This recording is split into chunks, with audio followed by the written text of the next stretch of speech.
കേരളത്തിലെ വർഗീയ ഫാസിസ്റ്റുകളിൽ പാരമ്പര്യമായി ലഭിച്ച അന്ധവിശ്വാസത്തിൻ്റെ അന്ധകാരത്തിൻ്റെയും മൂടുപടത്തിനുള്ളിൽ നിന്ന്, അതായത് ആ അരക്കില്ലത്തിൽ നിന്ന് ഒരിക്കൽ പോലും പുറത്തു വരാൻ കഴിയില്ലെങ്കിലും സാമാന്യ ബുദ്ധിയും സാമാന്യ യുക്തിയും ലഭിച്ചതുകൊണ്ട് മാനസിക വികാസം പ്രാപിച്ച ഒരു ഉത്തമ മനുഷ്യനായതുകൊണ്ടാണ് രാഹുൽ ഈശ്വറിന് ഏഷ്യാനെറ്റിലെ സർജിക്കൽ സ്ട്രൈക്ക് അവതരിപ്പിക്കുന്ന ഉണ്ണി ബാലകൃഷ്ണൻ്റെ അഭിപ്രായത്തോട് 100% യോജിക്കാനും അദ്ദേഹത്തിൻ്റെ ധീരതയ്ക്ക് നരേന്ദ്രമോദിയുടെ നീചമായ വർഗീയ നിലപാടുകൾക്കെതിരെ സംസാരിക്കുന്ന ഉണ്ണി ബാലകൃഷ്ണൻ്റെ ധീരതയ്ക്ക് നൊബേൽ സമ്മാനം നൽകണമെന്ന് പ്രഖ്യാപിക്കുകയും ഇദ്ദേഹത്തെപ്പോലെ കുറേ ആളുകളുണ്ടെങ്കിൽ നമ്മുടെ രാജ്യം നന്നാകുമെന്ന് പ്രഖ്യാപിക്കുന്ന രാഹുൽ ഈശ്വറിനോട് എനിക്ക് ചില ചോദ്യങ്ങളുണ്ട്.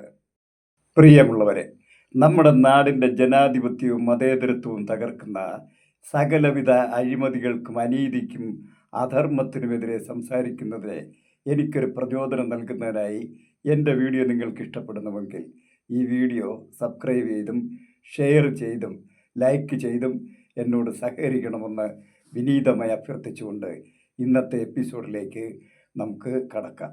അതായത് ഇന്ന് ഞാൻ ഉദ്ദേശിക്കുന്നത് നമ്മുടെ രാഹുൽ ഈശ്വർ എന്ന പ്രതിഭയാണ്.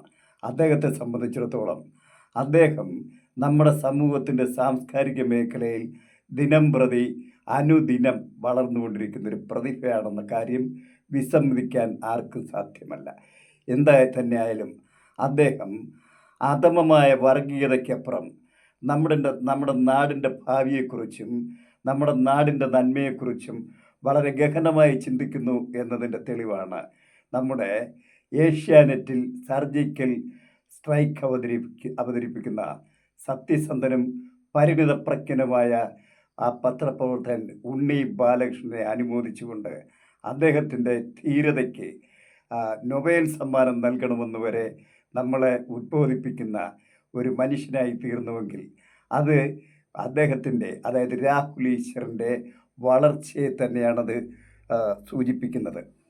അദ്ദേഹം പറയുന്നത് നമ്മുടെ രാജ്യം നന്നാകാൻ ഇത്തരം കുറേ ആളുകൾ ഉണ്ടാവണമെന്നാണ്. ഇതുപോലെ ഉണ്ണി ബാലകൃഷ്ണനെ പോലെ കുറേ ആളുകളുണ്ടായാൽ നമ്മുടെ രാജ്യത്തെ അഴിമതിയും സ്വജനപക്ഷപാതവും വർഗീയ ഫാസിസവും ഒക്കെ അവസാനിച്ച് മതേതരത്വവും ജനാധിപത്യവും പുലരുന്ന ഒരു നാടായി മാറുമെന്ന് അദ്ദേഹം പറയുന്നു. മാത്രമല്ല, അദ്ദേഹം അതാഗ്രഹിക്കുകയും ചെയ്യുന്നു.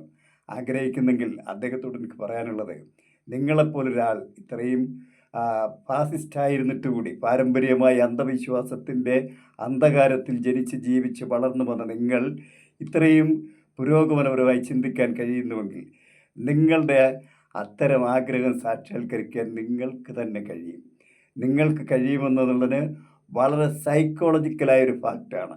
കാരണം താങ്കൾ കഠിനമായ അന്ധവിശ്വാസത്തിൽ നിന്ന് നിങ്ങൾക്ക് ജനിച്ച് ജീവിച്ച നിങ്ങൾക്ക് ഇത്രയും പുരോഗമനപരമായി ചിന്തിക്കാൻ കഴിയുമെങ്കിൽ തീർച്ചയായും നിങ്ങൾക്കൊരു പുരോഗമനവാദിയാകാനും ഒരുപക്ഷെ നാളത്തെ ഇടതുപക്ഷ പ്രസ്ഥാനത്തിൻ്റെ അമരക്കാരിലൊരാളായി തീരാനും സാമൂഹ്യ മാറ്റത്തിന്, അതായത് അയ്യങ്കാളിയൊക്കെ പോലുള്ള മഹാത്മാക്കൾ പ്രവർത്തിച്ചതുപോലെ തന്നെ സാമൂഹ്യ മാറ്റത്തിന് പ്രവർത്തിക്കാനും നിങ്ങൾ കഴിയും. അതിന് രണ്ട് കാരണങ്ങളെ നിങ്ങൾക്ക് ആവശ്യമുള്ളൂ. ഒന്ന്, നിങ്ങൾ അന്ധവിശ്വാസത്തിൽ നിന്ന് അന്ധവിശ്വാസത്തിൽ നിന്ന് മാറണം. അതിനെനിക്ക് നിങ്ങളോട് ചോദിക്കാനുള്ളത് രണ്ട് ചോദ്യങ്ങളാണ്. നിങ്ങൾ തിയറി ഓഫ് ഇവാലുവേഷനിൽ ഡാർവിൻ്റെ പരിണാമ സിദ്ധാന്തത്തിൽ അത് ശരിയോ തെറ്റോ? രണ്ടാമത്, വൈരുദ്ധ്യാത്മക ഭൗതികവാദം ശരിയോ തെറ്റോ എന്നൊന്ന് ചിന്തിക്കുക.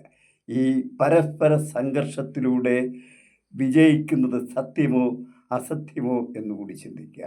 ധർമ്മമോ നീതിയോ അനീതിയോ എന്നുകൂടി ചിന്തിക്കുക. അങ്ങനെ ചിന്തിച്ചാൽ, ഇത്രയും കാര്യങ്ങൾ നിങ്ങൾ മനസ്സിലാക്കിയാൽ, നിങ്ങൾക്ക് ധീരനായ ഉണ്ണി ബാലകൃഷ്ണനെ പോലെ അതിനെ അനുകരിക്കാൻ ആഗ്രഹിക്കുന്നുവെങ്കിൽ നിങ്ങൾക്കും ഒരു ധീരനാകാനും സാമൂഹ്യ നന്മയ്ക്കും രാജ്യനന്മയ്ക്കും വേണ്ടി പ്രവർത്തിക്കുന്ന ഒരു പോരാളിയായി തീരാനും നിങ്ങൾക്ക് സാധ്യമാകും. അതിന് നിങ്ങളോട് എനിക്ക് പറയാനുള്ളതും നിങ്ങൾ നൂറ്റാണ്ടുകളായി വെച്ച് പുലർത്തുന്ന ഈ അന്ധവിശ്വാസങ്ങളും മതാചാരങ്ങളും അനാചാരങ്ങളും ഒക്കെ ശരിയോ തെറ്റോ എന്ന് ചിന്തിക്കണം. ഇന്നത്തെ സമൂഹത്തിന് അതുകൊണ്ട് എന്തെങ്കിലും പ്രയോജനമുണ്ടോ? അതിൻ്റെ ആവശ്യമുണ്ടോ? ആവശ്യമില്ലാത്തതൊക്കെ അനാവശ്യമായതൊക്കെ ത്യജിച്ചുകൊണ്ട് ആവശ്യമുള്ളതിനൊക്കെ സ്വീകരിച്ചുകൊണ്ട് പോകുന്നതാണ് ലോകത്തിൻ്റെ പുരോഗതിക്കുന്ന ആധാരമാണ് എന്ന് നിങ്ങൾക്ക് മനസ്സിലാക്കാൻ ഞാൻ ബുദ്ധി ഉപദേശിക്കേണ്ടതില്ല, ആരും ബുദ്ധി ഉപദേശിക്കേണ്ടതില്ല. നിങ്ങളങ്ങനെ ചിന്തിച്ച് ഉണ്ണി ബാലകൃഷ്ണനെ പോലെ ധീരനാകാൻ കഴിഞ്ഞാൽ കഴിയുമെന്നുള്ളത് 100% തീർച്ചയാണ്. എന്നാൽ പിന്നെ ഗോവുതൻ്റെ മുമ്പേ ഗമിക്കും ഗോവുതൻ്റെ പിന്നാലെ ഗമിക്കും ഗോക്കളെല്ലാം എന്ന പോലെ ഈ വർഗീയ ഫാസിസ്റ്റുകളെല്ലാം നിങ്ങളുടെ പിന്നാലെ ഗമിച്ച് 1000 ഉണ്ണി ബാലകൃഷ്ണന്മാർ ഇവിടെ ജനിക്കുകയും ഇവിടെ നമ്മുടെ നാടിൻ്റെ പുരോഗതിയും സമാധാനവും ഇവിടെ ശാശ്വതമാവുകയും വർഗീയതയും തമ്മിലടിയും അതുപോലെ തന്നെ എല്ലാവിധ അധാർമികതകളും അനീതികളും നഷ്ടപ്പെട്ട് നശിപ്പിച്ച് ഇവിടെ നിങ്ങൾ വർഗീയ ഫാസിസ്റ്റുകൾക്ക് പുരോഗമനപരമായ ഒരു രാജ്യം കെട്ടിപ്പടുക്കാൻ കഴിയുമെന്ന് നിങ്ങൾ മനസ്സിലാക്കുക. അതിനുവേണ്ടി പ്രയത്നിക്കാൻ രാഹുൽ ഈശ്വറിനോട് വളരെ വിനയപൂർവ്വം ഞാൻ അഭ്യർത്ഥിച്ചുകൊണ്ട് നിങ്ങളുടെ ഇത്തരം പുരോഗമന ചിന്താഗതികൾ വളർന്ന് എൻ്റെ അഭിപ്രായത്തിൽ നിങ്ങളുടെ 5 or 10 വർഷത്തിനുള്ളിൽ തന്നെ നിങ്ങൾ ഇടതുപക്ഷത്തിൻ്റെ സമരാരാധ്യരായ ഒരു നേതാവായി തീരും എന്ന കാര്യത്തിൽ എനിക്ക് സംശയമൊന്നുമില്ല. അങ്ങനെ സംഭവിക്കട്ടെ എന്നാശംസിച്ചുകൊണ്ട് രാഹുൽ ഈശ്വറിന് 1000 അഭിനന്ദനങ്ങളും നന്ദിയും അറിയിച്ചുകൊണ്ട് ഞാൻ എൻ്റെ എപ്പിസോഡ് ഇവിടെ അവസാനിപ്പിക്കുന്നു. Good bye.